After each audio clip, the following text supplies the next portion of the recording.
सबैलाई मेरो 12औं ब्लगमा स्वागत गर्न चाहन्छु। आज म प्रत्येक शुक्रबार भइरहने विद्यालयको कार्यक्रम अनि विद्यालयबाट आइसकेपछिको दिनचर्याको बारेमा जानकारी गराउँदैछु। विद्यालयमा प्रथम त्रैमासिक परीक्षा चलिरहेको हुँदा सदनात्मक कार्यक्रम गरिएन। आजको शुक्रबार चाहिँ क्लास वाइज विद्यालय परिसर सरसफाई गर्ने सरसल्लाह गरियो। सोही बमोजिम विद्यार्थीलाई कुनै क्लासलाई खानेपानीको सरसफाई, कुनै क्लासलाई फुलबारी सरसफाई त कुनै क्लासलाई विद्यालय वरिपरिको सफाई गर्न लगाइयो।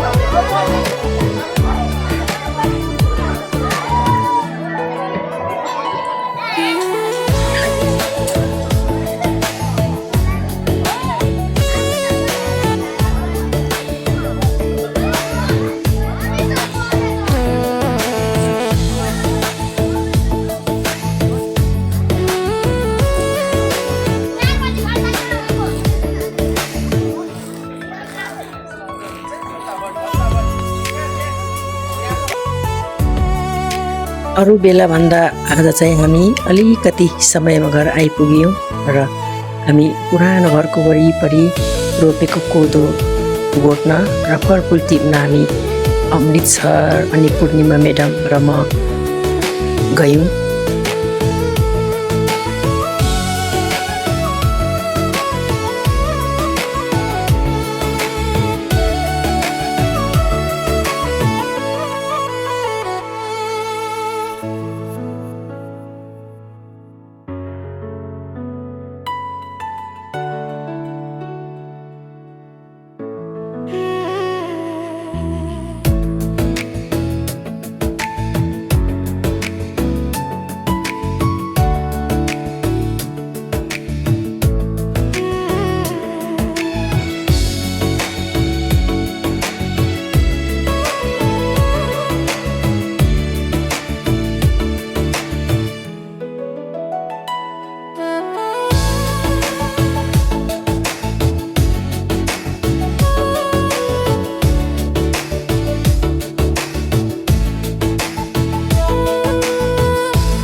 घर वरिपरिको फलफुल हेर्दा हामीलाई निकै रमाइलो भयो। एभोकाडो हेर्दा मनै लोभियो।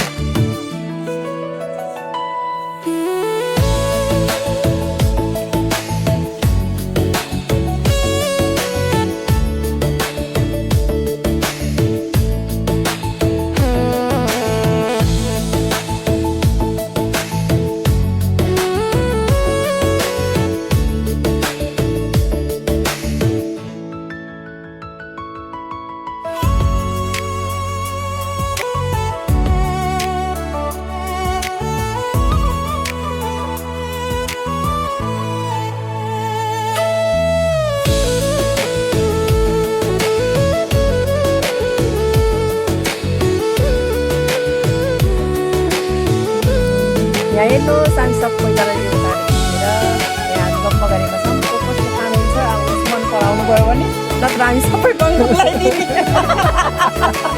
बङ्गुरलाई नै दिने हो। सबै खेर जान्छ, कति झरेर यता त बजार बेच्ने ठाउँ पाइँदैन, त्यसैले अलिअलि खान्छौँ, त्यसपछि बढी भएको त खेरै जाने हो। धन्यवाद।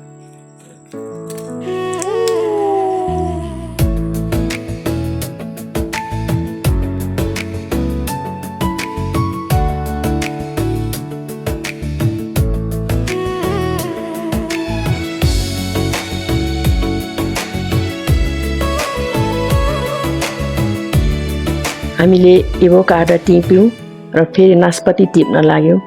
नास्पाती चाहिँ धेरै थियो र हामीले धेरै नास्पाती टिप्यौँ।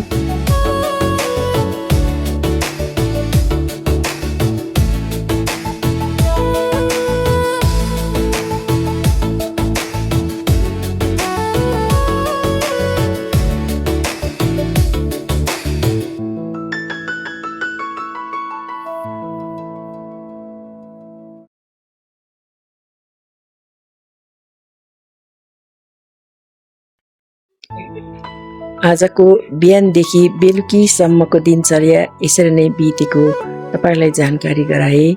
फेरि पनि अगाडिको भ्लगलाई जसरी माया गर्दै आउनुभएको छ त्यसरी नै मेरो यो 12औं भ्लगलाई पनि माया गरिदिनुहोस्। नयाँ भ्युअर्सहरूले सब्सक्राइब गर्न नि नभुलिदिनु होला। तपाईँहरूको माया साथ सपोर्टको आशा गरिरहने म मोहनी राई फेरि चाँडै 13औं भ्लग लिएर आउनेछु। सबैको दिन शुभ रहोस् र सबैले आफ्नो ख्याल गर्नुहोला। धन्यवाद।